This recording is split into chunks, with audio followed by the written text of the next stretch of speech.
प्रत्येक ॲक्शन आपण जी करतोय, मी जे बोलतोय, चालतोय, उठतोय, बसतोय आणि त्या ठिकाणी मणक्यामध्ये आतमध्ये मज्जारज्जू असतो. मुवमेंट झाली, विअर अँड टेअर म्हणतो, त्यामुळे त्याची झीज होते, तेव्हा त्रास सुरू होतो. तर वाढलेलं वजन आणि पाठदुखी मानदुखी याचा किती जवळचा संबंध आहे? की ऑटो रिक्षामध्ये 3 लोक कम्फर्टेबली जाऊ शकतील, पण 6 बसल्यानंतर तो बरोबर चालू शकत नाही. सेमच आहे की आपण जेव्हा वजन वाढतं तेव्हा कमरेवरती झिजेचं प्रमाण वाढतं. ज्या पद्धतीचं आपण ट्रॅव्हल करतो टू व्हीलर्सवरती, त्याने तुमच्या पाठीवरती मणक्यांवरती कसा प्रेशर येतं? प्रेग्नन्सीमध्ये ते एक इंजेक्शन घेतलं होतं, त्याच्यामुळे ते पाठ दुखते. त्याचा खरंच काही संबंध असतो का? ज्यावेळेस लहान मुलं खूप जास्त वजन पाठीवरती उचलतात दप्तर, तर त्याचा ओव्हरऑल त्यांच्या स्पाईन हेल्थवरती कसा परिणाम होतो? त्यांची कामच बैठी आहेत, तर त्यासाठी सांगतात की तुम्ही बसताय तर किमान स्टार्ट बसा.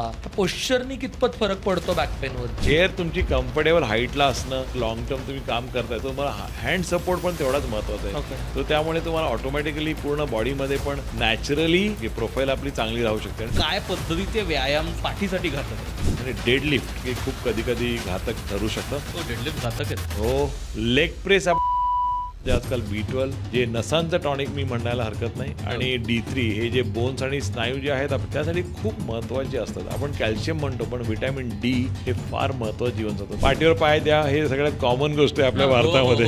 नथिंग रॉंग, कारण थोडं मसल रिलॅक्स झाल्यानंतर you feel fresh, hormonal changes होतात, रक्ताभिसरण होतं. त्यामुळे मसाज किंवा अंगावर पाठीवर पाय देणं काही चुकीचं नाही. सकाळी उठा, सूर्यनमस्कार करा, वॉक करून या, प्राणायाम करा. हा त्रास तुम्हाला 80% होणार नाही. तुम्हाला कसलेही पैसे खर्च करण्याची गरज पडणार नाही. 40 ते 50 मिनिटं स्वतःसाठी द्या. I think that is a गुरुमंत्र for avoiding routine back pain कुठल्याही एजसाठी. मी म्हणतो, अरे मला थोडं चाललं की पाय जड पडतोय, सुन्न होत आहेत पाय माझे, चालू देत नाही, त्याला सायटिका म्हणतात. त्या ठिकाणी नक्कीच तुम्हाला MRI मोस्टली करायची गरज पडते. बऱ्याचदा स्पाईन रिलेटेड काही सर्जरीज म्हटलं की भीती वाटते पहिल्यांदा. जर ते व्यवस्थित नाही झालं तर पॅरालिसिस होईल, कारण नर्व सोबत जोडलेलं आहे. तर याचं खरंच किती प्रमाण आहे? एंडोस्कोपिक, मिनिमल इन्व्हेजिव्ह किंवा खूप टेक्नॉलॉजीनी सपोर्ट केल्यामुळे सेफ झालेली आहे. जे प्रमाण 20% ते 30% होतं ते मला वाटतं की 2 ते 3% किंवा 4% कमी झालेलं आहे. सर्जरी हा एकमेव ऑप्शन असतो का?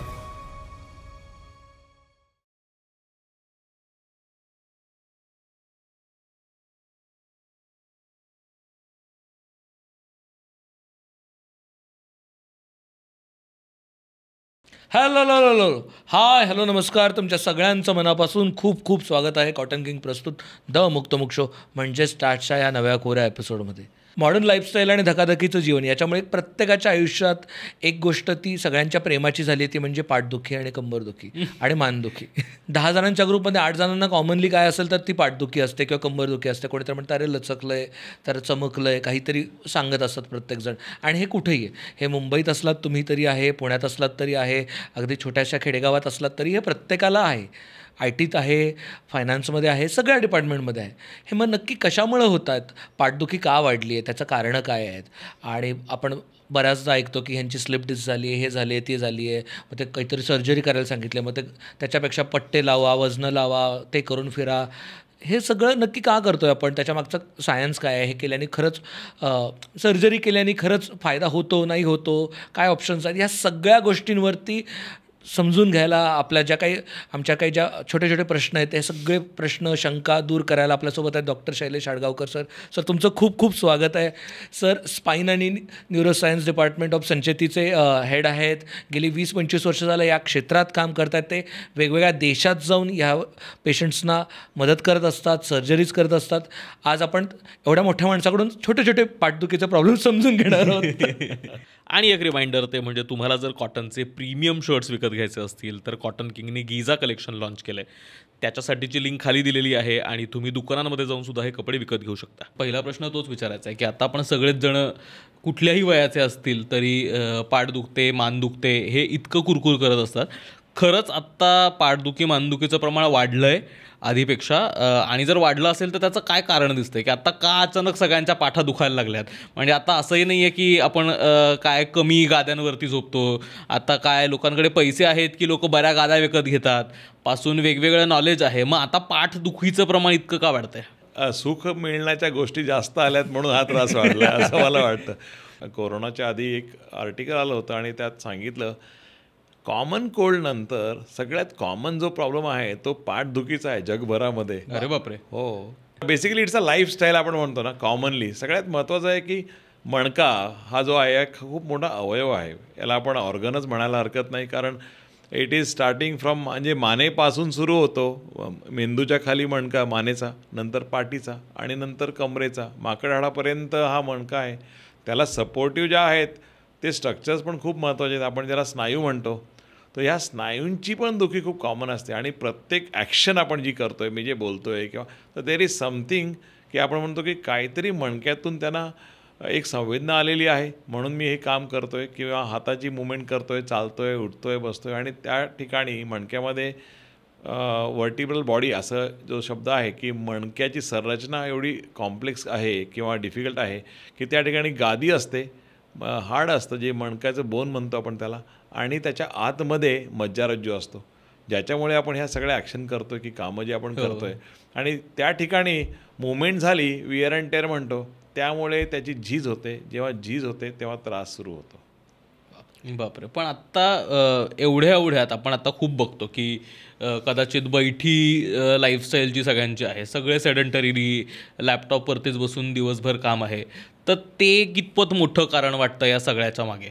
नाही, तुम्ही जे म्हणताय ते एकदमच बरोबर आहे. कारण ना असा जर विचार केला 80 किंवा 1990च्या दशकामध्ये आपण जेव्हा बघायचो तेव्हा सगळे लोक ऑफिसला चालत जायचे किंवा सायकलवरती जायचे. त्यांना सूर्यप्रकाश मिळायचा, लिमिटेड आवर्सचं काम असायचं, 9 ते 5 किंवा 10 ते 5 काम करायचे आणि आनंदी पण होते आणि फिट पण होते. कारण त्या ठिकाणी खूप जास्त खाण्याच्या पदार्थामध्ये पण व्हेरिएशन नव्हतं, खूप जास्त लोक हॉटेलिंग पण करत नव्हते.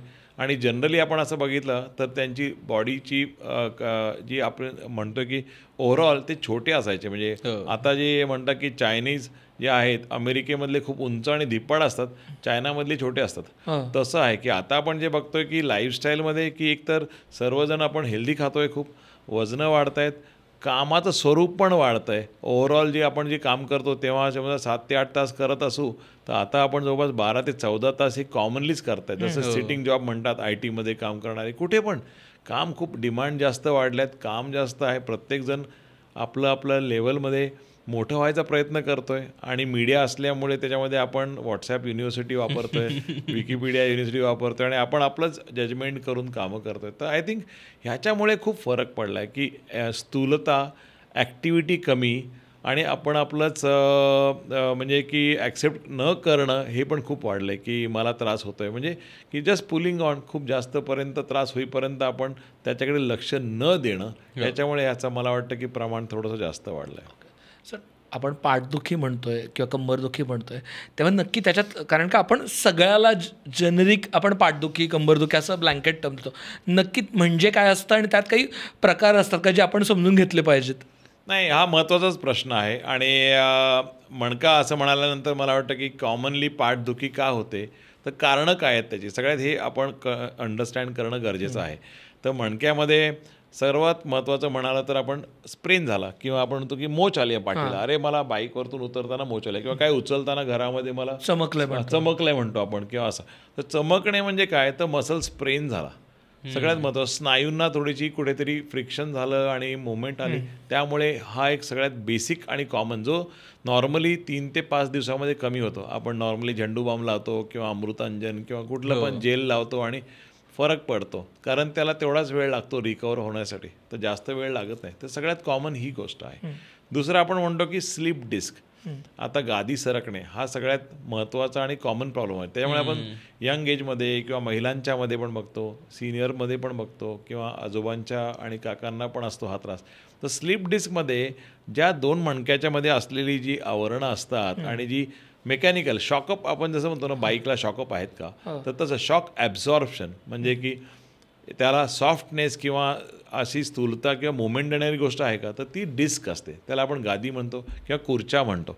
आणि ती गादी जेव्हा सरकते त्यावेळेस हा त्रास खूप कॉमनली असतो. पण 80% लोकांना हा त्रास खूप बेसिक लेवलच असतो आणि तो जनरली 1 वीक 10 डेजमध्ये तो सेटल होतो. तुम्हाला खूप जास्त काही करण्याची गरज नसते. तर सगळ्यात महत्त्वाचं मसल, दुसरी आहे डिस्क. अजून काही कारणं आहेत का, तर आहेत ऑफकोर्स. तर मला वाटतं की आपण जे म्हणतो जीवनसत्व प्रथिनांची कमी, आता बरेच डॉक्टर कोणी गेलं की तुम्ही म्हणता की विटॅमिनच्या ब्लड टेस्ट करायला सांगतात D3च्या आणि B12च्या, तर त्याचं काय रिलेव्हन्स, तर त्याच्यामध्ये फटीग आपण जे म्हणतो ना की जी कमतरता असेल तर त्या ठिकाणी तुम्हाला स्प्रेन होऊ शकतं किंवा मसल्सना फटीग होऊन हा त्रास तुम्हाला होऊ शकतो. सायंटिफिकली प्रूव्हन आहे आणि त्यामुळे जीवनसत्व प्रथिनांची कमी पण हा खूप कॉमनली स्पाईनची किंवा मणक्याच्या दुखीशी असोसिएटेड असतं. चौथं कॉमन कारण जे आहे ते आपण म्हणतो की आर्थरायटिस, की बेसिक की ऑस्टिओ आर्थरायटिस किंवा गाऊट आपण जे म्हणतो की खूप कॉमन आहे की युरिक ॲसिडचं प्रमाण वाढल्यानंतर जो एक त्रास असतो की जॉईंट पेन होतात, मान दुखते, कंबर दुखते, तर हे पण बऱ्यापैकी आपण आजकाल बघतो. किंवा सांधिवात, आमवात, त्याच्यामध्ये पण स्नायू आणि मसल्सना पण खूप पेन होऊ शकतं आणि हे पण खूप कॉमनली आम्ही आमच्या क्लिनिक्समध्ये बघतो. तर हे बेसिक कारणं आहेत, त्याच्यामध्ये बरीच कारणं आहेत पण आपण will take it as further. या आणि हल्ली आपण वेगवेगळ्या काम करणाऱ्या लोकांमध्ये आणि वेगवेगळ्या वयातल्या लोकांमध्ये सुद्धा पाठदुखी मानदुखी बघतो. त्यातल्या त्यात सगळ्यात जास्त कुठले अलार्मिंग आहेत आणि कुठल्याकडे व्यवस्थित वेळेत लक्ष दिलं पाहिजे? कारण हे बऱ्याचदा होतं ना की काय सकाळी आता रात्री झोपलोय, वाकडा तिकडा झोपलो असेल म्हणून काय सकाळी उठल्यानंतर चमक भरली आहे पाठीत असं वाटतं, मग एखादा स्प्रे मारायचा आणि मग काय 1-2 दिवस बरं झालं नाही झालं तर असं आपोआप थांबेल असं वाटतं. कदाचित ते पेन एवढं शार्प नसतं की लगेच काहीतरी करावं असं वाटेल, पण कोणत्या पेनकडे नीट लक्ष द्यायला पाहिजे की हे थोडं अलार्मिंग असू शकतं? नाही, बिंज वॉचिंग पण म्हणतो ना, विकेंडला बिंज वॉचिंग खूप जास्त सिरीज बघतोय कुठलं तरी आवडलेलं आणि त्याच्यामुळे पण असं झोपलो आणि तसंच उठलो आणि सकाळी मला मानच सरळ करता आली नाही, हे खूप कॉमनली आपण बघतो. तर मला वाटतं की ॲक्शन किंवा ॲक्टिव्हिटी आपण जेव्हा कमी होते किंवा थोडीशी नॉर्मल्सीपेक्षा वेगळ्या प्रकारामध्ये आपण जेव्हा येतो त्यामध्ये हा त्रास होण्याचा प्रादुर्भाव खूप जास्त आहे.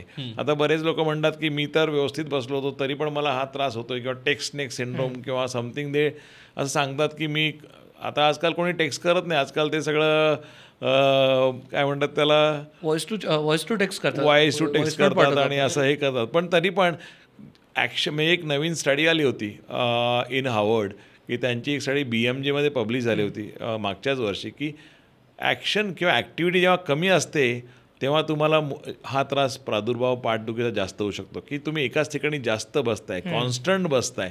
त्याच्यामुळे सुद्धा तुम्हाला कमरेवरती किंवा मानेवरती अशी मसल स्प्रेन होऊ शकतं किंवा चमकणे होऊ शकतं किंवा लोअर बॅकच्या डिस्कना पण त्रास होऊ शकतो. ओके. मुवमेंट आणि जेव्हा पेशंट विचारतो की मी किती वेळ मी बसलो पाहिजे एका ठिकाणी, तर आम्ही सांगतो जवळपास 40 ते 50 मिनटं इज अ गुड टाईम. 1.5-2 तास एकाच ठिकाणी बसू नका, थोडंसं उठा आणि वॉक करून या आणि वापस काम सुरू करा. म्हणजे दर अर्ध्या पाऊण तासाला ॲटलिस्ट थोडं उठून चालून आलं पाहिजे. करेक्ट. मला वाटतं आपण दर 40 मिनिटानंतर पॉडकास्टला ब्रेक घेतला पाहिजे.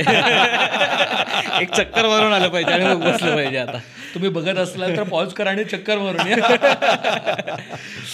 हां, म्हणजे आणि आता ॲक्टिव्हिटीबद्दलच बोललो आपण, तर तुम्ही सुरुवातीला स्थूलतेचा पण उल्लेख केला होता. तर वाढलेलं वजन आणि पाठदुखी मानदुखी याचा किती जवळचा संबंध आहे आणि कसं तुमचं वाढलेलं वजन तुमच्या पाठदुखीला मानदुखीला कारणीभूत आहे? नाही, सगळ्यात महत्त्वाचं की वजन जेव्हा वाढतं नेमकं होतं काय की आपलं एक कॅपॅसिटी आहे बॉडीची आणि त्यामध्ये आपलं शरीर आहे. जेव्हा अन्न खातो इंटेस्टाईनमध्ये असतं, नंतर टमीमध्ये जातं, पण जेव्हा आपण जास्त खातो किंवा असतं कोणाला टेंडन्सी असते की कमी खाल्लं तरी वाढतं शरीर. तर याच्यामध्ये काय आहे बेसिकली की इट्स अ मेकॅनिकल, हे सगळं गणित आहे की जेव्हा वजन वाढतं किंवा मी सांगतो की ऑटो रिक्षामध्ये 3 लोक कम्फर्टेबली जाऊ शकतील, 4 पण जातील, पण 6 बसल्यानंतर तो बरोबर चालू शकत नाही. सेमच आहे की आपण जेव्हा वजन वाढतं तेव्हा लोअर बॅक कमरेवरती झिजेचं प्रमाण वाढतं. कारण प्रत्येक गोष्ट करताना एखादा तुम्ही असं विचार करा की का 100-120 किलोचा मनुष्य आहे आणि एखादा 60 ते 80 किलोचा मनुष्य आहे, खाली पेन पडली आहे, उचलताना तो पटकन उचलणार जो कमी वेटवाला आहे, पण ज्याचं वजन जास्त आहे तो थोडा निग्लेक्ट करतो कारण त्याची इच्छा नसते बऱ्याच वेळेस ते घ्यायचे, तो राहू दे नंतर घेऊ. कारण स्थूलता ह्याच्यामुळे ओव्हरऑल बॉडीचे ॲक्शन्स पण कमी होतात आणि त्याच्यामुळे बेसिकली काय आहे की मसल्स आर लॅक्स. ॲबडॉमिनल ज्या आपल्या पोटाच्या मसल्स असतात, कोर मसल्स म्हणतो आपण, त्या पण वाढतात आणि त्या लॅक्स होतात, त्यांच्यामध्ये ती स्ट्रेंथ राहत नाही. कमरेच्या ज्या मसल्स असतात त्या मसल्स पण रिलॅक्स होतात बऱ्यापैकी, त्यांचा टोन कमी होतो आणि त्यामुळे तुम्हाला ती ॲक्शन करता येत नाही. जेव्हा त्या बॉडीमध्ये टोन असतो ऑटोमॅटिकली तुमची ॲक्टिव्हिटी आणि ॲक्शन्स आर बेटर, खूप चांगल्या असतात त्याप्रमाणे.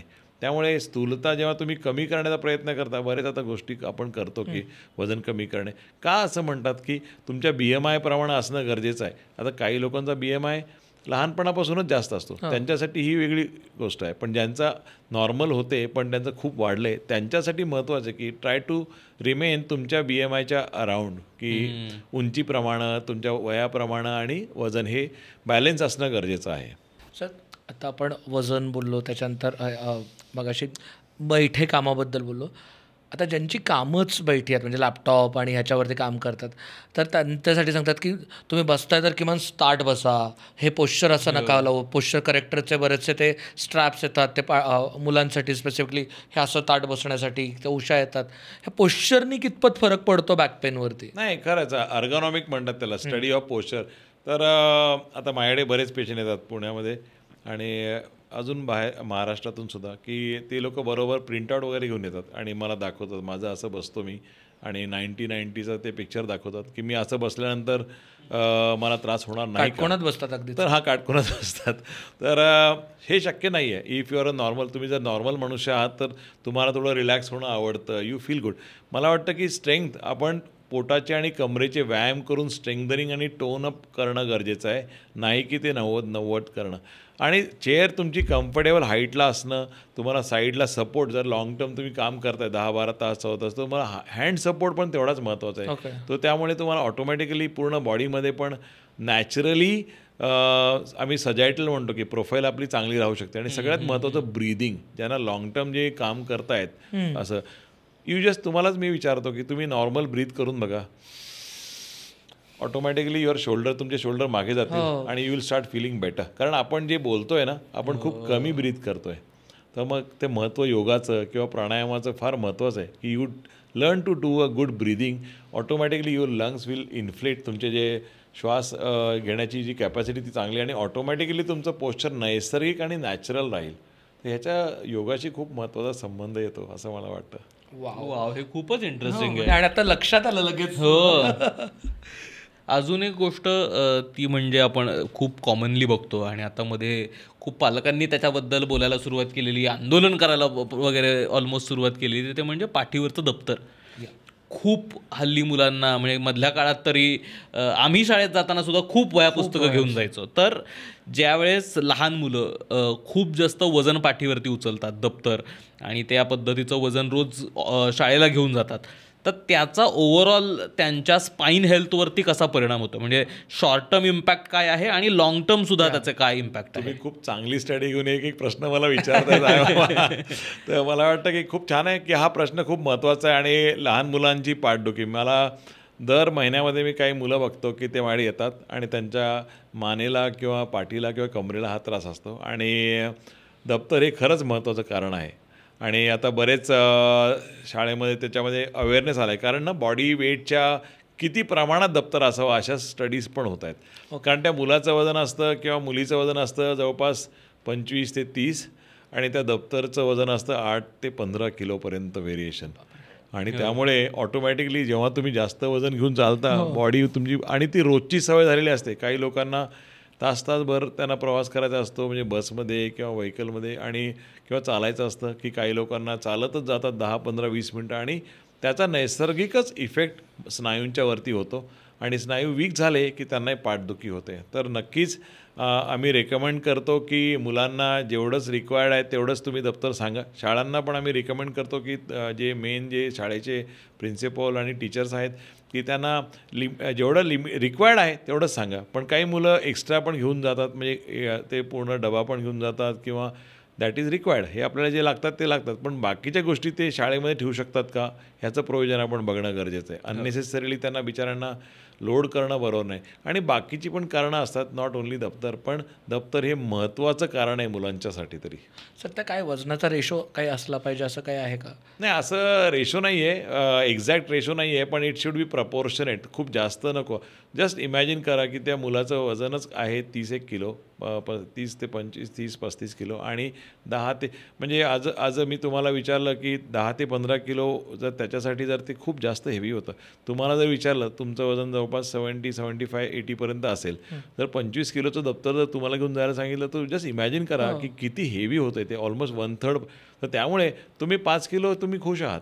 4 ते 5 किलो लॅपटॉपचं वजन किती असतं, 1.5-2 किलो असतं आणि 2-3 पुस्तकं, तर 4-5 किलो ठीकच आहे.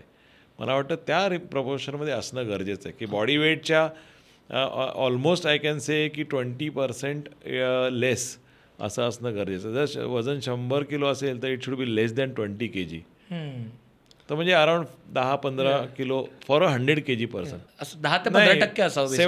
6 to 7 टाइम्स पण म्हणायला हरकत नाही की कमी असायचं. कमी इज बेटर एव्हरी डेसाठी. ओके. आता आपण शाळेतल्या मुलांबद्दल बोललो, तसंच मला अजून एक बोलायचं म्हणजे गृहिणींना. बऱ्याचशा गृहिणींना म्हणजे त्यांच्या ॲक्टिव्हिटी खूप चालू असतात, त्या घरातली कामं करत असतात, तरी त्यांना बऱ्याच जणांना पाठदुखी असते. त्याचं मग काय कारण असं, आणि त्या बसलेल्या पण नसतात एका ठिकाणी. हा खूप महत्त्वाचा प्रश्न आहे आणि आता या कोविडच्या नंतर पण आम्ही काही स्टडीज केल्या होत्या.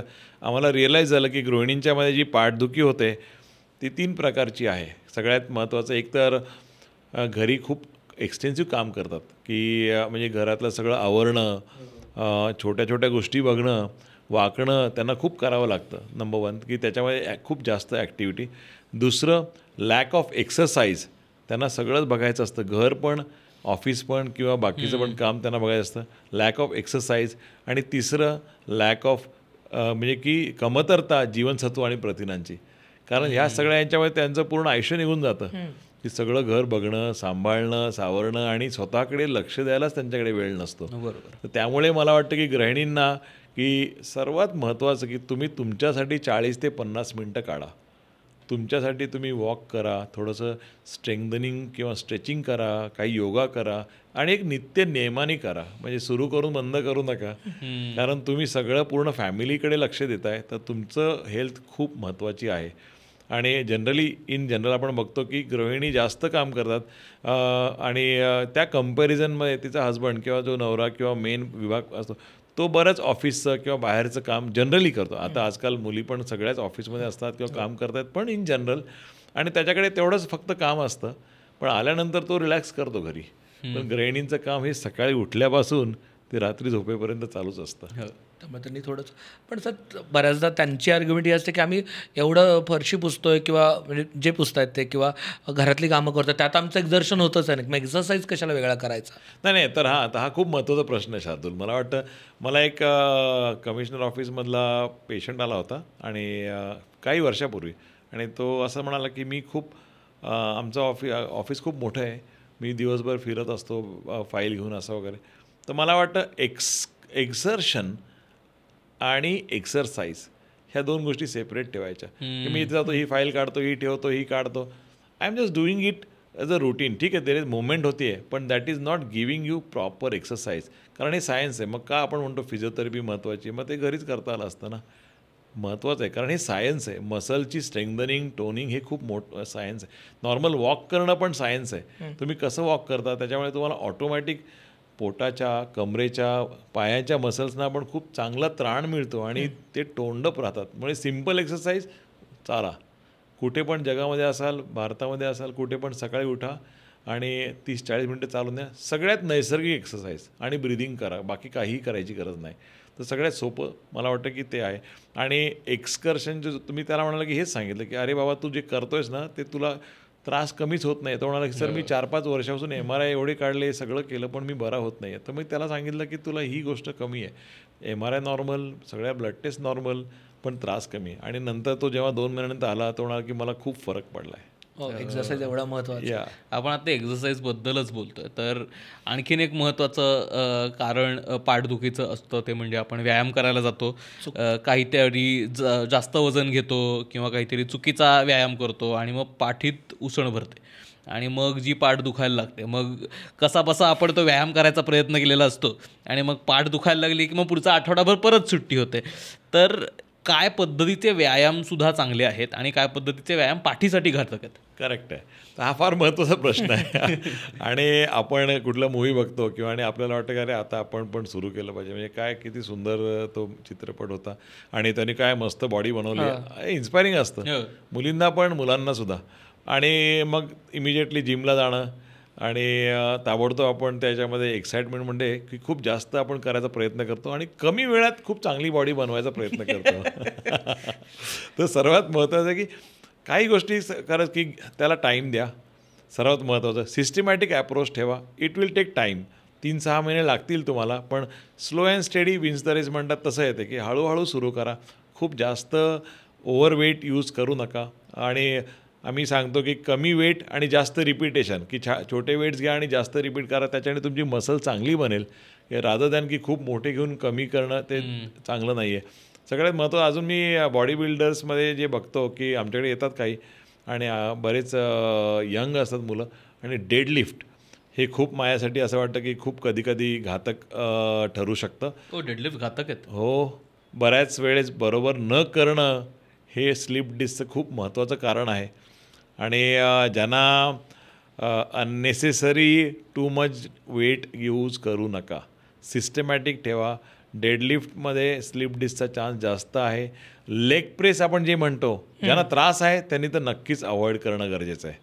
कारण त्यामध्ये सुद्धा वेट आणि अप्पर टॉर्सोच्या मध्ये बरोबर लोअर बॅक येते आणि त्या ठिकाणी ही डिस्क येण्याचा प्रमाण फार जास्त आहे. त्यामुळे ज्या ठिकाणी तो बरोबर कॉम्प्रेस होऊन तो बाहेर येईल, अवॉइड करा. बाकीच्या बऱ्याच गोष्टी आहेत ना तुम्हाला करण्यासारखी, अनलेस तुम्ही रिप्रेझेंट करताय कुठला स्पोर्ट्स की तुमची रिक्वायरमेंटच ते करणं आहे, तर that is a different story.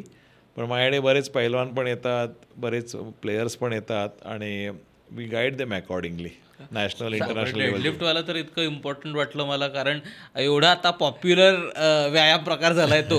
मग एका पॉइंटला जसे पुशअप्स होते तसं आता लोक डेडलिफ्ट रेग्युलरली करतात. इंस्टाग्रामेबल व्यायाम झाला. करेक्ट आहे. म्हणूनच मी म्हटलं होतं की ऍक्च्युली तो आवडीचा, म्हणजे लेग प्रेस आणि डेडलिफ्ट हा आवडीचा व्यायाम आहे आमचा. तर म्हणजे काय करून म्हणजे काळजी घेता येईल का शक्यतो काही गरज नसेल, थोडा वेट कमी ठेवा आणि करू शकता. तुम्हाला जर खरंच करायचं तर खूप जास्त ओव्हरवेट करू नका, कारण दॅट कॅन, आणि स्पेशली 40च्या नंतर तर नक्कीच थोडंसं कमी ठेवलेलं बेटर. कारण मग जसा डेडलिफ्ट आणि हे लेग प्रेस अवॉइड करायचा आहे, तसं मग मणक्याला स्ट्रेंथनिंग असे काही व्यायाम असू शकतात? अरे खूप आहेत ना. जसे की मग काय प्लँक्स आहेत, ॲबडॉमिनल क्रंचेस आहेत, या साध्या एक्सरसाइज आहेत. म्हणजे बॉडी वेट एक्सरसाइज फार महत्त्वाच्या आहेत. नॉर्मल सिटअप्स आहेत. नॉर्मल सिटअप्स आर ऑल्सो खूप छान. आपलं उठबशा जे म्हणतो आपण, ते पण खूप चांगली एक्सरसाइज आहे. सूर्यनमस्कार सर्वात उत्तम बेसिक. आपण जे म्हणजे तुम्हाला ज्या आजकाल बरेच कॅलिस्थेनिक म्हणतात किंवा अशा खूप अशा इम्प्रूव्ह झाल्यात की आजकाल रोप एक्सरसाइजेस किंवा बांबू स्टिकचे एक्सरसाइजेस, स्ट्रेंथनिंग आणि स्ट्रेचिंग हे खूप महत्त्वाचं आहे. योगामध्ये काय आपण वेट वापरतो का? नाही. पिलाटेस जे म्हणतात, जर्मन योगा, जे जोसेफ पिलाट यांनी सुरू केलं आणि ते पण खूप फेमस आहे, तर ते सगळं स्ट्रेंथनिंगवरतीच आहे. स्ट्रेचिंग आणि स्ट्रेंथनिंग तर आपलं नॅचरल बॉडी वेट वापरूनच करण्याचे एक्सरसाइज आहेत. त्यामुळे पण आपण करू शकतो. पण बऱ्याच लोकांना जिम जाणं आवडतं आणि मला वाटतं की gym is a very good, खूप चांगला प्रकारचा फिटनेस मंत्र आहे ज्यांना आवडतं. पण सिस्टमॅटिक करा, अति करण्याची गरज नसते. माझे एक पेशंट आला आणि ते जवळपास 72 वर्षाचे होते आणि ते जिममध्ये जायचे आणि ते मला म्हणाले की मला 3 ते 3.5 महिने झाले मला मानदुखी कमी होत नाही आहे. आणि ते 60 वर्षी रिटायर झाले, बँकेचे ऑफिसर होते आणि त्यांची खूप इच्छा होती की बॉडी बिल्डर बनावं. बापरे. आणि ॲक्च्युली त्यांची बॉडी प्रॉपर बॉडी बिल्डरसारखी बॉडी होती त्यांची. म्हणजे ते शॉर्ट्स आणि टी शर्टमध्ये आले, बनियनमध्ये आले माझ्या क्लिनिकमध्ये. आणि मी त्यांना विचारलं काय काय करतो, तर मग त्यांनी मला सगळं सांगितलं आणि त्यांना खूप अशी इच्छा होती की मी काय करतो आहे सांगावं. त्यांनी फोटोज काढले होते आणि नंतर पटकन त्यांनी शीर्षासन केलं आणि डोकं खाली. म्हणलं हे मी 5 वेळेस करतो म्हणे. मी म्हणलं की सर तुम्ही एक काम करा, फक्त हे एकच एक्सरसाइज तुम्ही करू नका आणि बाकी सर्व करा. त्यांना ब्लड प्रेशर पण होतं आणि मला तुम्ही 1 महिन्यानंतर येऊन सांगा. तर लेटच सी. मी त्यांना बेसिक काहीतरी मेडिसिन दिल्या. ते 1 महिन्यानंतर आले, अरे म्हणे डॉक्टर धन्यवाद, माझा हा त्रास पूर्ण निघून गेला. की म्हणजे कधी काय करायचं नाही हे पण खूप महत्त्वाचं असतं. 72व्या वर्षी शीर्षासन इन हायपरटेन्शन असलेल्या, ब्लड प्रेशर ज्यांना आहे, खरंच गरज आहे का आपल्याला कळालं पाहिजे की मी करत होतो 42ला 32ला ती वेगळी गोष्ट. तर काही गोष्टी आपल्यालाच कळणं पण गरजेचं आहे आणि आपण स्वतःला इव्हॅल्युएट केलं तर कळेल. ते सोपं आहे खूप. बेसिकली चालणं, त्याच्यानंतर तुम्ही क्रंचेस म्हणाला किंवा आपले सिटअप्स आहेत, ह्या सगळ्या गोष्टी केल्या तर ह्या खूप चांगल्या असू शकतात. आणि सर आता आपण एक्सरसाइजबद्दल बोललो आणि तुम्ही मगाशी बोलताना दोन गोष्टी बऱ्याचदा बोललात, ते म्हणजे प्रथिनं आणि जीवनसत्व. त्यांचं काय कनेक्शन आहे स्पाईनच्या हेल्थसोबत? आपण म्हणतो की संपूर्ण आहार असणं गरजेचं आहे की जे आपण पूर्वी सर्व हिरव्या पालेभाज्या फ्रूट्स असायचे जेवणामध्ये आणि बाजरी किंवा ज्वारीची रोटी.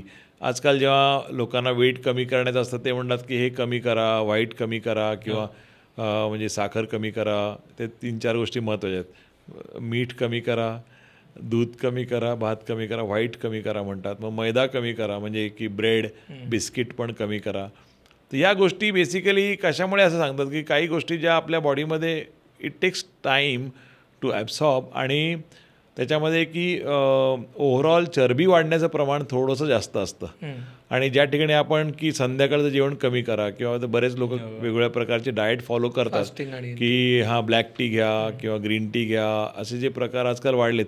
कारण आपल्याला जेवढं पाहिजे ना ते जर तुम्ही व्यवस्थित घेतलं की प्रोटीन असणं गरजेचं आहे, कार्बोहायड्रेट पण थोडं असणं गरजेचं आहे जेवणामध्ये, प्रथिनं आणि विटॅमिन्स पण, मिनरल्स पण गरजेचं असतात. तर जीवनसत्व महत्त्वाचे आजकाल B12 जे नसांचं टॉनिक मी म्हणायला हरकत नाही, आणि D3 हे जे बोन्स आणि स्नायू जे आहेत आपले हाडं आणि स्नायूंचे त्यासाठी खूप महत्त्वाचे असतात. आपण कॅल्शियम म्हणतो पण विटॅमिन D हे फार महत्त्वाचं जीवनसत्व. नॉर्मली शेतकऱ्यांना की जे खरंच सनलाईटमध्ये बराच वेळ असतात आणि त्यांच्या शरीराला मिळतं असं 15 मिनिटात मिळणं शक्य नाही. तर थोडंसं जास्त वेळ राहणं गरजेचं आहे. 40 ते 60 मिनटं तरी तुम्हाला ॲटलिस्ट हातांना पायांना एक्सपोजर असणं. तर मग विकेंडला बघा, बाल्कनीमध्ये बसा, पेपर वाचा किंवा थोडं चक्कर मारून या, हे पण महत्त्वाचं आहे. कारण ते नैसर्गिक उपचार आहेत आपल्याला, जे आपण खरंच कोणीच फॉलो करत नाही, मी पण नाही करत. आणखीन एक गोष्ट ज्याच्यामुळे हल्ली शहरांमध्ये गावांमध्ये सगळीचकडे पाठदुखी मानदुखी वाढते ते म्हणजे रस्ते. म्हणजे आपण ज्या पद्धतीच्या शहरांमध्ये राहतो आणि ज्या रस्त्यांमधनं गाड्या चालवतो, मग गेल्यानंतर परत म्हणजे एकतर त्या खड्ड्यातनं गाडी काढायची, त्याच्यावरती डोक्यावरती हेल्मेट, म्हणजे त्याचं वजन डोक्यावरती आहेच, घरी पोचेपर्यंत 2 तास प्रवास करायचा एका बाजूचा, असं 4 तास प्रवास करून झाल्यानंतर जे काही पाठीचं झालेलं असतं. बरोबर आहे. तर ज्या पद्धतीचं आपण ट्रॅव्हल करतो टू व्हीलर्सवरती स्पेसिफिकली, तर त्याने तुमच्या पाठीवरती मणक्यांवरती कसा प्रेशर येतं आणि कसं अफेक्ट करतं ते? नाही, हे जे तुम्ही म्हणता टू व्हीलर किंवा बाईक, आणि असे पण खूप यंगस्टर असतात. कारण बरेच काही लोकांचा जॉबच असतो, कारण त्यांना फिरायचं असतं रोज. सेल्समध्ये 50 ते 100 किलोमीटर 150 किलोमीटर रोज फिरतात ते. आणि तर सगळ्यात महत्त्वाचं की मी हमेशा एकच सांगतो की तुम्ही ज्या ठिकाणी असे खड्डे आहेत ते अवॉइड करायचा प्रयत्न करा. कारण जेव्हा बाईक तुमची आतमध्ये जाते तेव्हा अल्टिमेटली तुम्ही तर काही उभं नाही राहू शकत, बाईकवरती बसलं तर त्या ठिकाणी तुमच्या कमरेवरती प्रेशर येतं, मानेवरती पण प्रेशर येतं, पण कमरेवरती जास्त, कारण होल बॉडीचं वेट जे आहे ते कमरेवरती येतं आणि त्या ठिकाणी ती डिस्क हलकी म्हणजे मायक्रो इंजुरीज स्टार्ट हॅपनिंग. आणि मग एक 5-7 वर्षानंतर मग ती डिस्क थोडी खराब व्हायला लागते आणि मग ती डिस्क बाहेर येते. त्यामुळे जे लोक बरेच वर्ष वापरतात त्यांना खूप जास्त स्लिप डिस्क हा त्रास खूप कॉमन आहे. राईट. सो लिटरली मी थोडंसं ग्रामीण भागात नाही तर आमच्याकडे दूध घालायला जाणारे असतात किंवा बरेचसे शेतकरी असतात जे भाजीपाला घेऊन येत असतात. MAT सारख्या गाड्या असतात आणि ते खेडेगावात किंवा स्प्लेंडर सारखी गाडी असते त्याच्यावर रोजचं 100 किलोमीटर 50 किलोमीटर होतं. त्या सगळ्यांना स्लिप डिस्क आहे आणि त्यांना हे खड्डे अवॉइड करणं पण शक्य नाही, कारण खूप रोडच तसे आहेत आणि एकच मार्ग आहे. मग ते काय करू शकतील? नाही, मग मला वाटतं की सगळ्यात महत्त्वाचं स्पीड. थोडंसं वेळ लागेल, तसं प्लॅन करावं लागेल तुम्हाला की जरा तुम्हाला 11ला पोहोचायचं आहे तर एक 20-30 मिनटं आधीच आला आणि थोडंसं स्लो चालवलं तर तुम्हाला जर्की मुवमेंट होणार नाही आणि तुम्ही अवॉइड करू शकता. जेव्हा लेट होतं तेव्हाच माणूस जरा फास्ट जायचा प्रयत्न करतो आणि त्या ठिकाणी इंजुरी होण्याचा चान्स जास्त असतो. दुसरा काही पर्याय नाही त्याला. आणि व्यायाम करणं गरजेचं आहे. जरी तुम्ही व्यायाम जर केलं तर तुमचं 70% 80% त्रास होण्याचा चान्स कमी होईल, कारण तुम्हाला मसल्स प्रोटेक्शन करताय, सपोर्ट करताय पोटाचे आणि कमरेचे, ॲबडॉमिनल आणि बॅक मसल्स खूप स्ट्रॉंग मसल्स आहेत. पण तो वापरला तर मग नक्कीच तुम्हाला काही होण्याचा चान्स कमी होणार. आणि पाठदुखीबद्दलच ना अजून एक मी एस्पेशली हे माझ्या घरात आजूबाजूला खूप जणांकडनं ऐकलं ते म्हणजे ते प्रेग्नन्सीमध्ये ते एक इंजेक्शन घेतलं होतं त्याच्यामुळं ते पाठ दुखते. ते जरासं ढगाळ वातावरण आलं की पाठ दुखते कारण ते प्रेग्नन्सीतलं इंजेक्शन. हे लिटरली मी माझ्या आजीकडनं, आईकडनं, मावशीकडनं खूप जणांकडनं हे ऐकलं आहे. त्याचा खरंच काही संबंध नाही. असतो आता मला हा खूप प्रश्न खूप हा महत्त्वाचा आणि इंटरेस्टिंग वाटतो कारण खूप पेशंट पण मला म्हणतात कधी सुरू झालं. नाही डॉक्टर मला ना 25 वर्षापूर्वी डिलिव्हरी झाली होती तेव्हा सुरू झाला हा त्रास. कसं काय तर डिलिव्हरीमध्ये त्या डॉक्टरांना इंजेक्शन दिलं होतं कमरेमध्ये. तर म्हणजे हा खूप कॉमन प्रॉब्लेम आहे आणि खरंच सगळे चूक बोलत आहेत का तर मला वाटतं असं पण नसेल. तर जेव्हा आम्ही थोडा विचार केला आणि डिस्कस केलं आणि रिसर्च करण्याचा प्रयत्न केला याच्यावरती तेव्हा कळालं की जुन्या काळामध्ये ते जे स्पायनल ॲनेस्थेसिया असायचे डिलिव्हरीच्या वेळेस तर त्याचं बोर जे असतं निडल ते स्टील होतं आणि ते खूप मोठं असायचं आणि ते जेव्हा स्पायनल ब्लॉक द्यायचे तेव्हा ते मोठा पीस तो आतमध्ये जायचा आणि त्यामुळे प्रॉबब्ली थोडंसं CSF जे म्हणतो की ते लीक होत असेल किंवा त्यामुळे तो त्रास सुरू होत असेल. तर थोडं रिलेशन आहे कारण आता खूप इम्प्रूव्ड झाल्यात. नीडल्स एवढ्या प्रिस्टीन आणि ब्युटिफुल आहेत की कळत पण नाही. तर मला नक्कीच वाटतं की लास्ट 10-12 वर्षामध्ये हा त्रास नक्कीच कमी झाला असेल पण हा त्रास होता. पण बऱ्याच स्त्रिया असं सांगतात की तेव्हा सुरू झालं. तर मला वाटतं एवढं सिग्निफिकंट कारण नाही आहे की ते इंजेक्शन. पण तुम्ही एक्सरसाइज करा कारण प्रेग्नन्सीमध्ये बाळ असतं मसल्स प्रेग्नन्सीमुळे खूप लॅक्स होतात पोटाच्या पण स्त्रियांच्या आणि नंतर इमिजिएट ताबडतोब बिकॉज फीडिंग असतं म्हणून बाळाला कोणी कमी पण खात नाही आणि बऱ्याच हॉर्मोन चेंजेस असतात. तर महिलांचं वजन त्या काळात खूप वाढतं आणि आपण जनरली आता तरी बरंच इंस्टाग्राम आणि फेसबुक याच्यामुळे आपण खूप अवेअरनेस आला आहे की आपण वेट कमी करण्याचा प्रयत्न करतो. पण पूर्वीच्या काळी असं नसायचं. तर मला वाटायचं बऱ्याच स्त्रियांचं वजन त्या दरम्यान वाढायचं आणि मग नंतर वजन वाढल्यानंतर मग ते विशियस सायकल आहे. नो एक्सरसाइज वजन वाढलं आहे सगळं काम करायचं अगेन बॅक पेन. आणखीन एक गोष्ट मगाशी पण जी त्याचा उल्लेख केला होता ते म्हणजे खूप बऱ्याचदा झोपेत पाठ दुखते आणि मान दुखते की झोपताना बरोबर आहे पण सकाळी रात्री कसा झोपलो आठवत नाही आहे आणि मग सकाळी उठल्यानंतर मानच आखडली आहे पाठच भरली आहे असं सगळं होतं. तर झोपताना सुद्धा काय राईट पोश्चर असलं पाहिजे म्हणजे एकतर ते तर लक्षात राहत नाही बऱ्याचदा की एकदा झोप लागल्यानंतर आपण कसे झोपतो पण कसा प्रयत्न तरी केला पाहिजे ते पोश्चर मेंटेन करण्याचा. आता माझ्याकडे बरेच जण ते डायग्राम घेऊन येतात आणि त्या वेगवेगळ्या पिलोच्या साईजेस असतात किंवा काही लोक म्हणतात की आम्ही चायनाला जाऊन ही बेड घेऊन आलो आहे ते दाखवतात किंवा काही मलेशियाला जाऊन. तर मला असं वाटतं की की ह्या गोष्टींनी खरंच नाही फरक पडत. जुन्या काळात जर तुम्ही विचार केला तर गाद्या कशा होत्या नॉर्मल कापसाच्या गाद्या होत्या. आता कशा आहेत की आपण जे म्हणतो की फोम प्लस कॉयर आणि त्याचं प्रमाण. तर नॉर्मली आम्ही सांगतो की अराउंड 3/4 ऑफ फोम आणि 1/4 ऑफ कॉयर हे खूप चांगलं आहे. नॉर्मल स्टँडर्ड गादी जी असते ना ती खूप चांगली तुमच्यासाठी की ते तुम्हाला नॉर्मल झोपू शकता. साधी एक उशी खूप चांगलं आहे गरज नाही तुम्हाला खूप जास्त खर्च करण्याची गरज नाही किंवा कापसाची गादी पण खूप चांगली आहे साधी गादी. आपल्याला तुम्ही व्यायाम करत नसल्यामुळे किंवा जीवनसत्व प्रथिनांच्या कमीमुळे किंवा एखाद्या वेळेस काही तुम्ही उचललं आणि चमकली मान किंवा कंबर त्यामुळे त्रास होतो किंवा कधीकधी आपण कमी जागेत किंवा प्रवास करताना कमी जागेत असं करून झोपतो किंवा आकुंचन बॉडीला करून झोपतो अशा ठिकाणी त्रास होतो. अदरवाईज मला नाही वाटत की कारण ना झोपण्यामध्ये फ्लॅटनिंग आहे आपण आणि गुरुत्वाकर्षण जे म्हणतो ग्रॅव्हिटी नाही आहे त्यामुळे नॉर्मली झोपण्यामध्ये त्रास व्हायला नाही पाहिजे.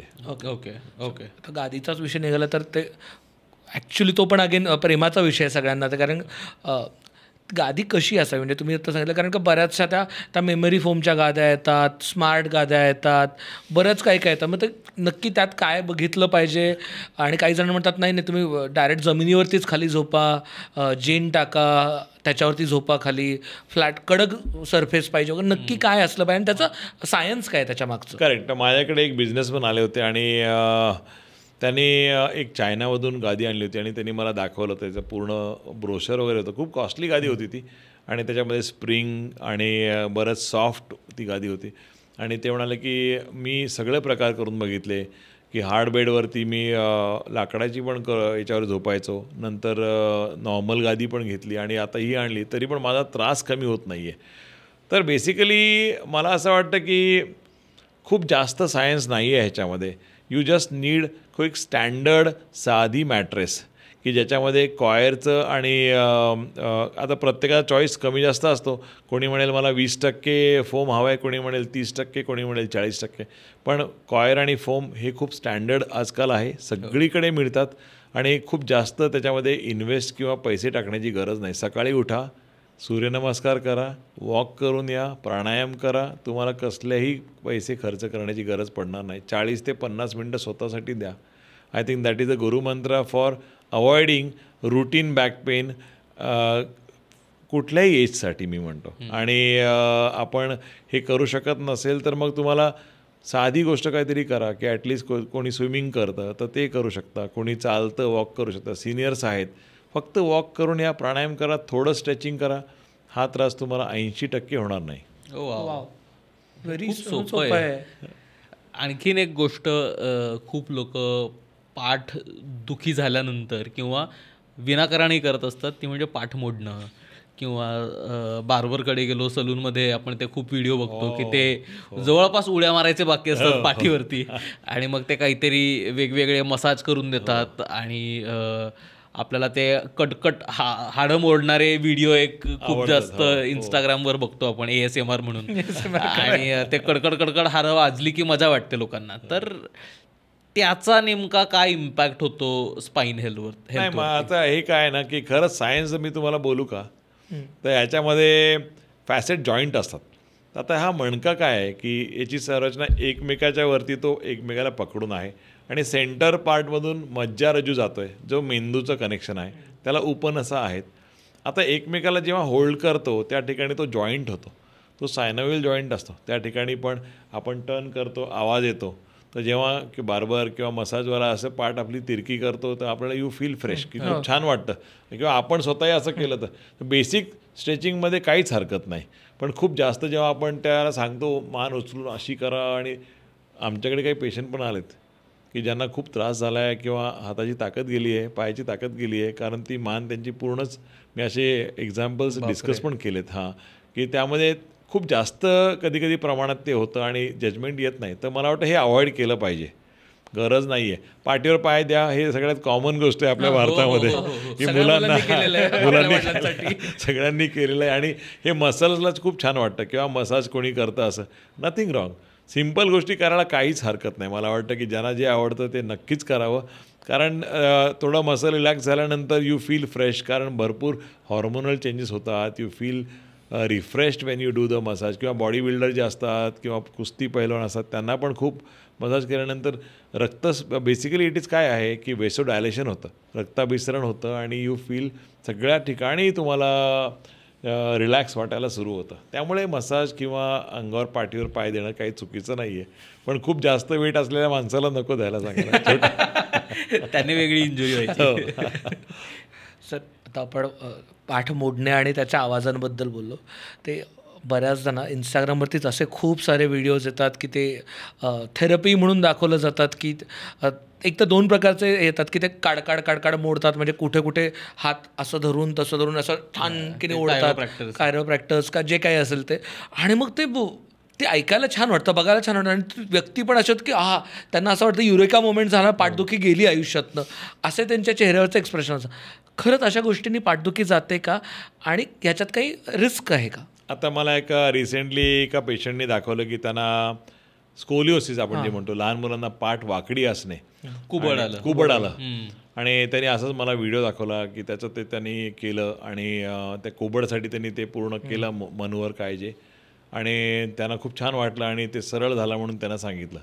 पण तो मुलगा जेव्हा माझ्याकडे आला तेव्हा त्याची ती पाठ तशीच वाकडी होती आणि ते म्हणाले की सर काही खरंच नाही झालं असं. तर मला वाटतं की त्याच्यामध्ये थोडंसं जास्तच काही पेशंट असं म्हणतात की बरं वाटतं, कारण इट इज मसल्स बेसिकली, आणि जॉईंट जे आहेत फॅसेट जॉईंट, की ते रिलीज झाल्यानंतर तुम्हाला चांगलं वाटतं. पण हे परमनंट सोल्युशन आहे का, तर मला वाटत नाही की ते परमनंट सोल्युशन आहे. ज्यांना त्रास होतो आहे, क्रॉनिक पेन आहे, कमी होत नाही आहे, त्यांना निदान करण्याची गरज आहे.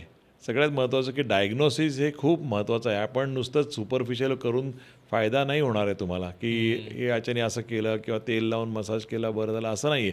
ज्यांचा त्रास कमी होत नाही आहे त्यांनी नक्कीच स्पेशलिस्टकडे जावं, निदान करून घ्यावं, कारण ट्रीटमेंट ही 80 ते 90% लोकांना खूप साधी आणि सिम्पलच असते. खूप जास्त काही करण्याची गरज नसतेच. 10% लोकांना 8% लोकांना काही खरंच जेन्युइन प्रॉब्लेम असतात जे मोठे असतात की ज्या ठिकाणी मग आपल्याला बऱ्याच बाकीचे काही तपासण्या करण्याची गरज पडते. एक आपण म्हणजे इतकं वेळा पाठदुखीबद्दल बोलतो तसा आणखीन खूप त्रास देणारा भाग म्हणजे मानदुखी. म्हणजे बऱ्याचदा आपली एकदम स्टिफ मान होते आणि मग ती वळवता पण येत नाही. तर नेमकं ते कशामुळे होतं आणि काय काळजी घेतली पाहिजे? म्हणजे कारण बऱ्याचदा होतं काय तर आपण मग घरात जे अवेलेबल आहे ते नॉर्मल काहीतरी एक स्प्रे लावा, काहीतरी मलम लावा किंवा मग स्वतः मान रोटेट करून बघा, वळते का बघा, मग या बाजूला दुखते का मग अजून त्या बाजूला वळवून बघा. हे उद्योग आपण घरी करतो. तर असं जर काही झालं तर त्या पॉईंटला काय केलं पाहिजे आणि एकतर का होतं मानदुखीचे त्रास? नाही, अगेन हा खूप महत्त्वाचा प्रश्न आहे. कारण ना की कंबर जी दुखी आपण बोललो पाठदुखी त्याच्यासाठी पूर्ण बॉडी असते, पण मानेच्या वरती तर फक्त हेडच आहे. खूप जास्त असं लोडिंग नाही आहे.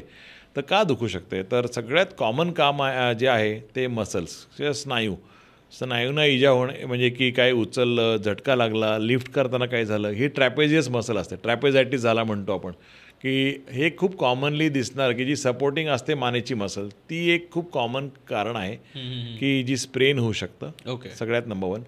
दुसरं आहे स्लिप डिस्क. मानेची पण डिस्क ही कॉमनली आम्ही बघतो की ज्यामुळे मान दुखते आणि हातामध्ये त्रास येतो, मुंग्या येणं, जड पडणं, जसं कमरेचं सायटिका, कमरेत दुखतं, पायात त्रास जातो, सायटिका झाला असं आपण म्हणतो, चालू शकत नाही.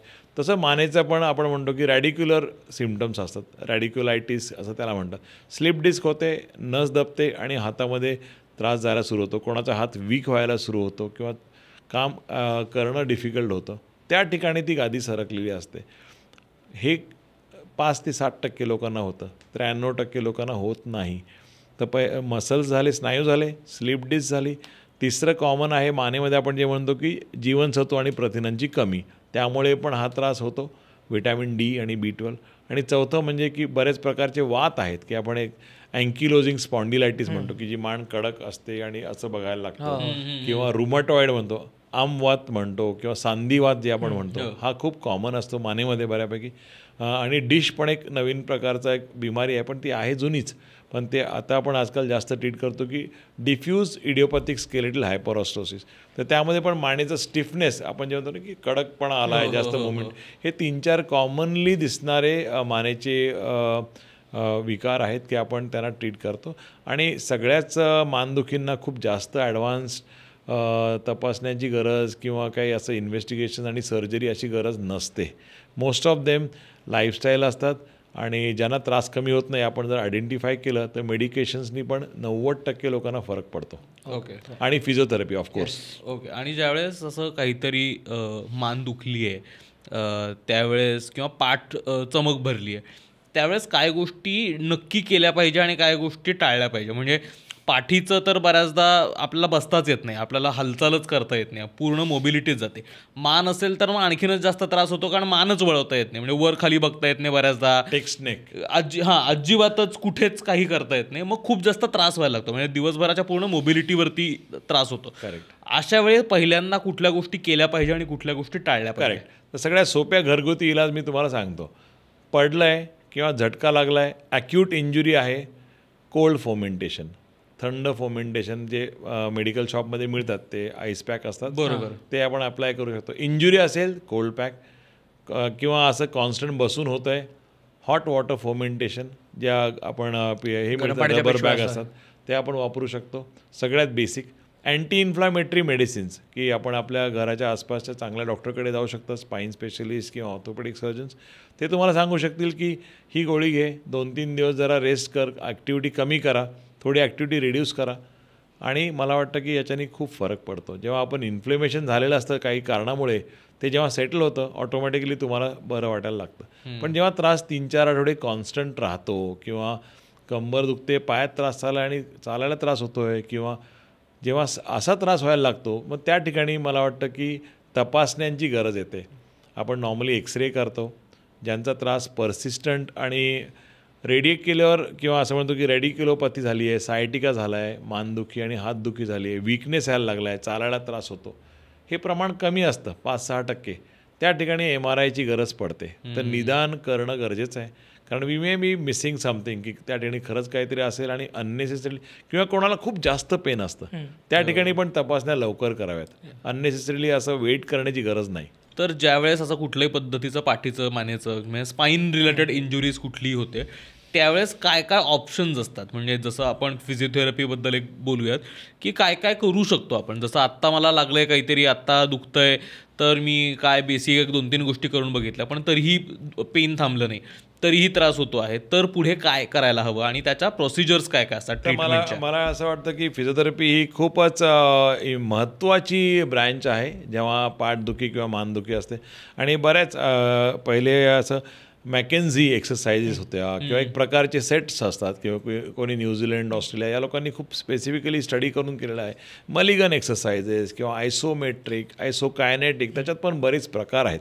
तर एकदा ते ॲसेसमेंट करणं गरजेचं आहे. एक चांगल्या फिजिओथेरपिस्टकडे जाऊन अंडरस्टँड करा. कधी ते तुम्हाला सांगतील की इलेक्ट्रोथेरपी असते, की IFT त्याला आपण म्हणतो, इंटरफरन्शियल ट्रीटमेंट किंवा टेन्स, ज्या ठिकाणी त्रास पायात चालला आहे त्या ठिकाणी ती इलेक्ट्रोड्स लावून ते थोडंसं त्याला स्टिम्युलस करतात. ह्या बेसिक एक्सरसाइजेस आहेत किंवा अल्ट्रासॉनिक पण आजकाल बरंच कॉमनली यूज करतात. तर ह्या एक्सरसाइज विथ इलेक्ट्रोथेरपी आणि फरक पडण्याचा चान्स चांगला असतो. काही लोक आजकाल म्हणतात की नवीन थेरपी झाल्यात कशी की मॅट्रिक्स थेरपी आहे, ते करून बघू शकता का. तर त्या पर्टिक्युलर फिजिओथेरपिस्टना विचारू शकता की लेझर पाहिजे, मॅट्रिक्स पाहिजे किंवा डॉक्टरशी डिस्कस करू शकता. तर यामुळे पण बऱ्याच लोकांना फायदा होतो. आजकाल ज्यांचा त्रास हलका, मध्यम आणि सिरियस, तर जेव्हा हलका आहे आपण या बेसिक गोष्टी करतो आहे पण त्रास कमी होत नाही आहे आणि त्या ठिकाणी डिस्क आहे, तर आपण पेन ब्लॉक हे खूप कॉमन आजकाल झालं आहे की डॉक्टर आपण स्पायनल पेन ब्लॉक करू शकता का. ही सर्जरी नाही आहे, ही पार्ट ऑफ कॉन्झर्वेटिव्ह ट्रीटमेंटच आहे. येस, हो, नक्कीच की न सर्जरी करता बरं होऊ शकतो पण हा त्रास कमी होत नाही. तर त्या ठिकाणी आपण हलकं भूल देऊन ही इंजेक्शनची थेरपी करू शकतो आणि ही खूप आजकाल जगभरामध्ये पॉप्युलर आहे. अमेरिकेत, ऑस्ट्रेलियामध्ये, इंग्लंडमध्ये आणि भारतामध्ये सुद्धा. आणि स्पेशलिस्ट करतायत, स्पाईन स्पेशलिस्ट करतायत, काही पेन स्पेशलिस्ट पण करतायत. तर नक्कीच 70% लोकांना मला वाटतं एक अंदाजे फरक पडतो या इंजेक्शन्समुळे. आणि सर पण पेन ब्लॉक असं म्हणतात की पेन ब्लॉक 6 महिने टिकतं, 7 महिने टिकतं, ते रेग्युलर घ्यावं लागतं. नाही, आता काही लोकांना तो, मी जर तुमच्या दोघांना एक टाचणी टोचली, तू खूप जोरात ओरडशील, हा खूप कमी ओरडेल. प्रत्येकाचं बॉडी परसेप्शन वेगळं असतं. पेन ब्लॉक हे ॲलिवेट करण्यासाठी आहे, परमनंट इलाज नसतो. पण मे बी तुम्हाला लाँग टर्म बरं वाटेल, यांना काही शॉर्ट टर्ममध्ये त्रास वापस येईल. कारण हे परमनंट उत्तर नाही आहे. हे आपण एक प्रयत्न करतो आहे की त्याला थोडंसं सूज कमी करायची त्या डिशच्या आसपासची काही, की असं म्हणतो की प्रोस्टाग्लॅन्डिन्स आलेले असतात किंवा इंटरल्युकिन्स आलेले असतात, त्यांना ते ब्लॉक करतं आणि ऑटोमॅटिकली फरक पडू शकतो. आणि नंतर व्यायाम करायचा. जेव्हा पेन ब्लॉक होतं तेव्हा तुला फिजिओथेरपी करायची इच्छा होईल, व्यायाम करायची इच्छा होईल आणि मे बी जास्त करायची गरजच नसेल. You will get better.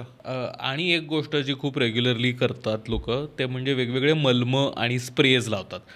तर एकतर ते कसे काम करतात या कुठल्याही दुखण्यावरती, म्हणजे पाठदुखी असेल, मानदुखी असेल, कारण आपल्याकडे सगळ्यांच्या बॅगमध्ये कुठले तरी स्प्रेज आणि मलमं आमच्या पडलेले असतात आणि काही झालं की मग ते पटकन लावा आणि मग बरं वाटेल. ते थोडं थंड वाटलं की बरं वाटतं.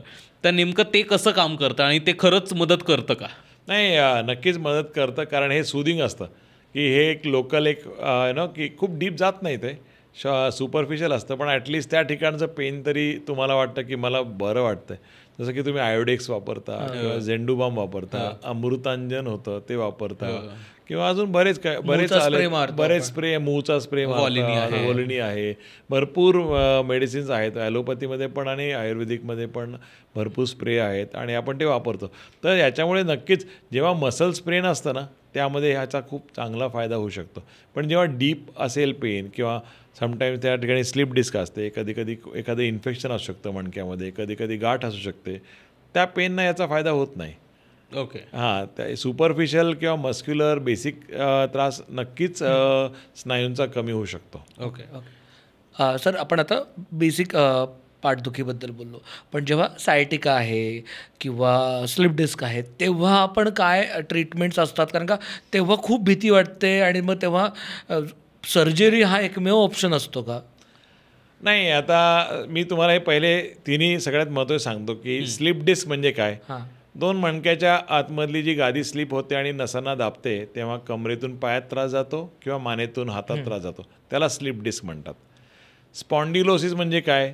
वयाप्रमाणे होणारी झीज. उद्या तुला पण होणार आहे, मलाही होणार आहे, यांना पण होणार आहे, सर्वांनाच होणार आहे. तर झीज होते, गादी श्रंक पावते आणि छोटी होते आणि त्याच्यामध्ये जे जॉईंट्स असतात ते एकमेकाला घासायला सुरू करतात. त्याला आपण स्पॉन्डिलोसिस म्हणतो. स्लिप डिस्क, स्पॉन्डिलोसिस आणि सायटिका. आता तिसरं सायटिका महत्त्वाचं, की ज्या ठिकाणी गादी बाहेर येते आणि ती पायात जाणाऱ्या सायटिक नर्वला प्रेस करते, त्या ठिकाणी त्रास कमरेतून पायात चालला आहे, अरे मला थोडं चाललं की पाय जड पडतोय, सुन्न होत आहेत पाय माझे, चालू देत नाही आहे, त्याला सायटिका म्हणतात. त्या ठिकाणी नक्कीच तुम्हाला MRI मोस्टली करायची गरज पडते, कारण तो त्रास किती मोठा आहे हे लवकर जाणून घ्या. आजकाल आपण म्हणतो ना, प्रिव्हेन्शन इज क्युअर. आधीच काळजी घेतली तर नंतरचा त्रास तुम्हाला होणार नाही. खूप लेट करून रॅक करायचं, ताकद जाईपर्यंत अंगावर काढायचं आणि नंतर मग रिझल्ट चांगला मिळणार नाही, असं नको व्हायला. तर याच्यावरती ट्रीटमेंट्स काय असतात म्हणजे जनरली? तर याच्यावरती पहिले स्टँडर्ड आपण म्हणतो की हलका, मध्यम आणि आपण 3 कॅटेगरीमध्ये करू. हलका त्रास आहे, बेसिक मेडिसिन्स, फिजिओथेरपी, थोडी 3-4 दिवसाची rest as per the requirement आणि ॲज पर द एज. कोणाचं वय जास्त आहे कमी आहे त्याप्रमाणे ते होऊ शकतं. ज्यांचा त्रास मॉडरेट आहे त्या ठिकाणी आपण पेन ब्लॉक हा एक ऑप्शन करू शकतो.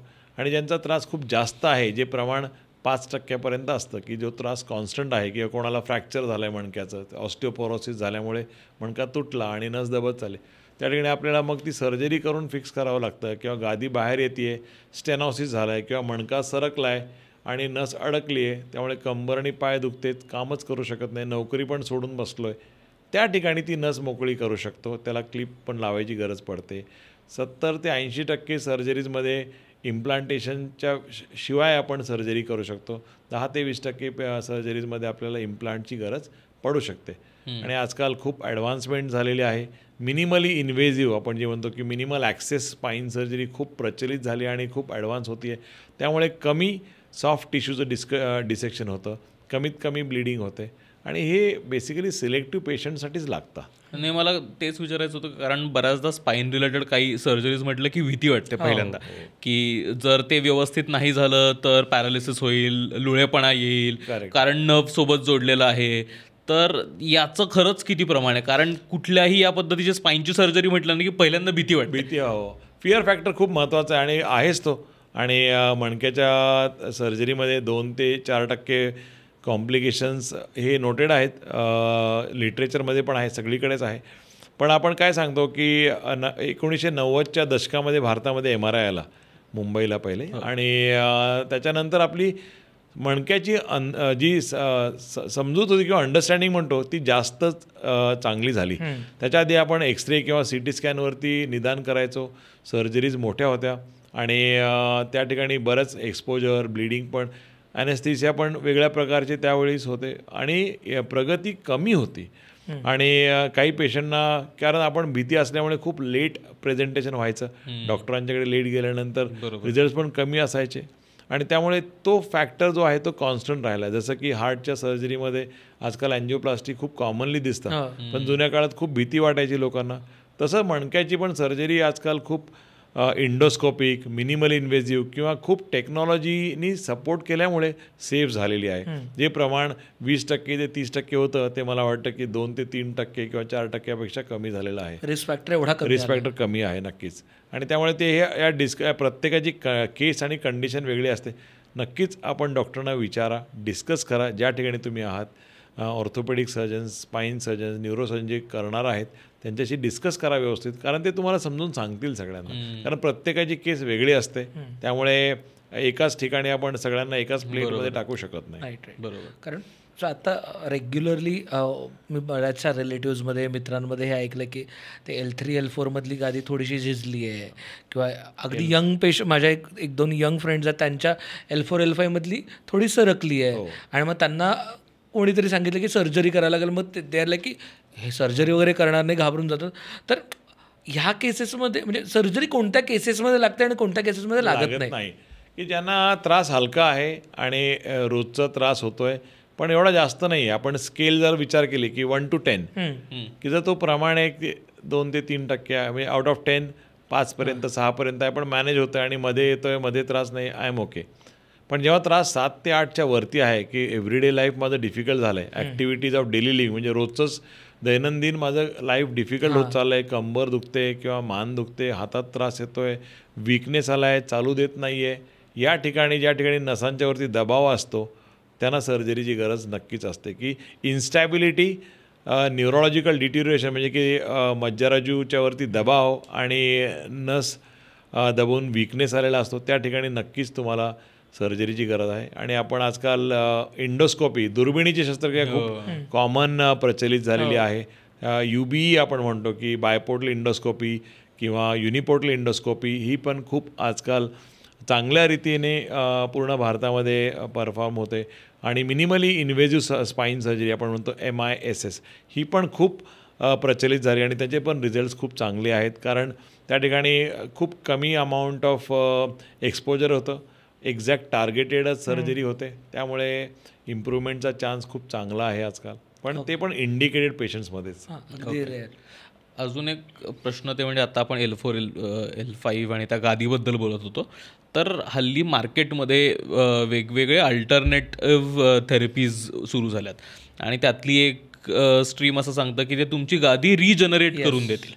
तर एकतर ते लॉजिक्स कसे असतात, म्हणजे ती गादी रिजनरेट करता येते का पासून खरंच अशा अल्टरनेट थेरपीजकडे जायला पाहिजे का? नाही, मी आता खूप ॲक्टिव्ह आहे. मी association of spine surgeons of India आणि AO स्पाईन म्हणून आमची एक स्पाईनची वर्ल्ड वाईड बॉडी आहे, मी त्याच्यामध्ये पण कमिटीवरती आहे आणि आम्ही बरंच डिस्कशन करतो की याच्यावरती स्टडी आणि रिसर्च खूप चालला आहे, पण अजूनपर्यंत की जे स्टेम सेल्स वगैरे असं म्हणतो आपण की त्याच्यावरती कॉन्क्रीट असं प्रूफ असं नाही आहे की हे केल्यानंतर हे होईल किंवा स्पायनल कॉर्ड इंजुरीमध्ये स्टेम सेल्स टाकल्यानंतर फायदा होईल. याच्यावरती स्टडी आणि रिसर्च खूप चालला आहे. मला वाटतं की नक्कीच त्याच्यामध्ये फ्युचर आहे. बरेच आपण जे म्हणतो की जसं पेसमेकर आहे किंवा स्पायनल कॉर्ड स्टिम्युलेटर आहे, याच्यावरती पण खूप चांगलं संशोधन चाललं आहे की ज्या ठिकाणी फ्युचरमध्ये नक्कीच मला वाटतं की आपल्याला हे कन्सिडर करावं लागेल. आणि याच्यासाठी पण आता तरी मला असं वाटत नाही आहे की राईट नाव आपल्याला गॅरंटेड माहिती आहे की हे केल्यानंतर हे होईल, असं अजूनपर्यंत तरी आपल्याकडे रिजनरेशन वरती एवढं पुढे आपण अजून आलेलो नाही आहेत असं मला वाटतं. म्हणजे त्याच्यावरती अजून तितकं रिसर्च आणि कामच झालेलं नाहीये की चालू आहे, प्रमोट करता येऊ शकेल त्या पद्धतीने. आपण ऑलमोस्ट टुवर्ड्स दी एंड चाललोय आता. तर सगळ्याच लोकांचं हल्ली 10-12 तास बसून काम कॉमन झालं आहे. म्हणजे तुम्ही कुठल्याही पद्धतीचं काम करा, तुम्हाला 10-12 तास बसूनच राहावं लागतं. आणि जर सतत कंटिन्युअस बसल्याने तुमच्या कमरेवरती आणि पाठीवरती जर प्रेशर येणार असेल, तर अशा लोकांनी काय गोष्टींची काळजी घेतली पाहिजे ज्यावेळेस तुम्हाला माहिती आहे की मला 10-12 तास रोज बसून काम करायचं आहे, जिथे माझ्यासमोर स्क्रीन आहे, तर काय गोष्टींची काळजी घ्यायला हवी? किंवा अशा काही 5 गोष्टी आहेत का ज्या पाळल्याने आमचं top 5. Yes, I will tell them top 5. सगळ्यात महत्त्वाचं की तुमचं अर्गोनॉमिक व्यवस्थित सेट करून घ्या. ऑफिस ज्या ठिकाणी वर्क फ्रॉम होम किंवा वर्क फ्रॉम ऑफिस, तर सगळ्यात टेबल, चेअर आणि डिस्टन्स ऑफ वर्किंग हे सगळ्यात महत्त्वाचं आहे. अर्गोनॉमिक तुमची सिस्टीम करून घ्या. Second is break in between. 40-50 मिनटाला तुम्ही just walk for 2-3 minutes, 5 minutes, stretch and come back. तिसरं फूडवरती सगळ्यात फोकस करा, कारण जेव्हा 14 आवर्स, 12 आवर्स, 15 आवर्स तुम्ही काम करता तेव्हा तुम्हाला भूक असते आणि you eat sometimes without understanding. आणि आमच्याकडे असे पेशंट खूप आहेत की त्यांचे वजन खूप वाढलेले असतात किंवा बिंज ईटिंग होतं ॲट वीकेंड्स. आणि सगळ्यात महत्त्वाचं डाएटवरती फोकस करा. फोर्थ महत्त्वाची गोष्ट आहे की तुम्ही जो ट्रॅव्हल करताय त्या ठिकाणी तुमचं ट्रॅव्हल जर तुमचा खूपच लाँग डिस्टन्स असेल तर त्या ठिकाणी तुम्हाला की तुम्ही एकतर ऑफिसची बस वापरताय किंवा तुम्ही 2 व्हीलर वापरताय, तर याच्यावरती पण तुम्हाला खूप फोकस करणं गरजेचं आहे की तुम्ही किती लाँग डिस्टन्स वापरताय आणि खरंच त्या लाँग डिस्टन्स जाण्यामुळे तुम्हाला पाठदुखी होते का. कारण कधीकधी आपल्याला वाटतं की त्या बसण्यामुळे येते, पण याच्या पण तर तो वेदर आपण काही चेंज करू शकतो का, किंवा जर 2 तास प्रवास करतो आहे तर कमी करू शकतो का. कारण एव्हरीडे करणं बरोबर नाही आहे. तर लाँग टर्म तुम्हाला त्याच ठिकाणी काम करायचं असेल तर तो पण ॲक्टिव्ह म्हणजे मॉडिफाय करू शकता का हे चेक करा. आणि 5वं सगळ्यात महत्त्वाचं, keep your self fit. Exercise, give time, तुमच्यासाठी टाईम द्या. तुम्हाला जर सगळ्यांच्यासाठी टाईम पाहिजे असेल, तुम्हाला दुसऱ्यांना आनंदी आणि खुश ठेवायचं असेल तर पहिले स्वतः फिट राहा. 50 ते 60 मिनटं हा गुरुमंत्र आहे for every one. Walk, exercise, yoga, Pilates, do anything. तर दॅट इज द बेसिक आणि most important thing from my side. आणखीन एक विचारायचं होतं ते म्हणजे मुली हील्स घालतात, तर त्याच्यामुळे खरंच पाठीला त्रास होतो का आणि स्पाइन हेल्थवर त्याचा परिणाम होतो? माझ्याकडे बऱ्याच आलेल्या आहेत आणि मला असं वाटतं की हिल्स शॉर्ट टर्म तुम्ही घालताय तर काय हरकत नाही, पण तुम्ही जेव्हा वापरताय आणि त्यामुळे ना स्प्रेन खूप कॉमनली होतो, कारण ना बऱ्याच लोकांना चालण्याची सवय नसते आणि तुम्ही कधी कधी फंक्शनला वापरता आणि त्यावेळेस कुठली पण ॲक्शन करताना लोअर बॅक स्प्रेन हा बऱ्यापैकी आम्ही ट्रीट करतो. नॉर्मली तो सेटल होतो. त्यांना हीलमध्ये 2 ठिकाणी प्रॉब्लेम जास्त होतो, एक तर अँकलला आणि लोअर बॅकला. पण आय थिंक एवढा सिरियस नाही आहे हा प्रॉब्लेम. थोडी प्रॅक्टिस तुम्हाला करावी लागते. सो बऱ्याचशा महिलांना ना ऑस्टिओपोरोसिस आणि हे असतं, म्हणजे वाकून चालायला लागतात, मग थोडंसं 60-70 म्हणजे बऱ्याचशा आज्या असतात त्या अशा चालत येतात. ते कशामुळे होतं ते?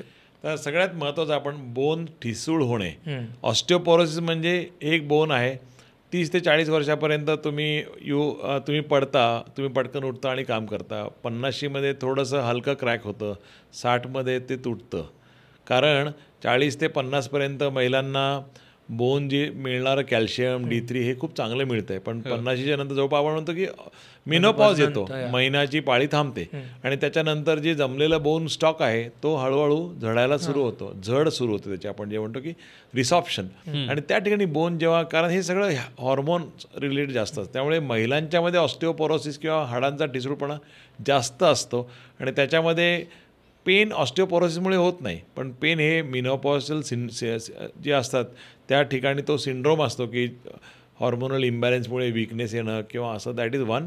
आणि सेकंड की बोनमध्ये काही क्रॅक येतो, कारण ऑस्टिओपोरोसिस कॅन कॉन्ट्रीब्यूट टू तुमच्या मणक्याला फ्रॅक्चर करू शकतो, कारण ते बोन एवढं ठिसूळ झालेलं असतं की ते क्रॅक होतं. कधी उचलताना काही जर्क लागला किंवा काही खेळताना, म्हणजे काही लोक बॅडमिंटन खेळताना, की एक आता लेडी आली, ती 60-65 वर्षाची होती आणि ते की ती सोसायटीमध्ये बॅडमिंटन खेळायच्या आणि म्हणजे शटल खेळताना त्यांना एकदम आवाज आला आणि त्यांना घेऊन आला तर फ्रॅक्चर होता. म्हणजे एवढी ॲक्टिव्ह.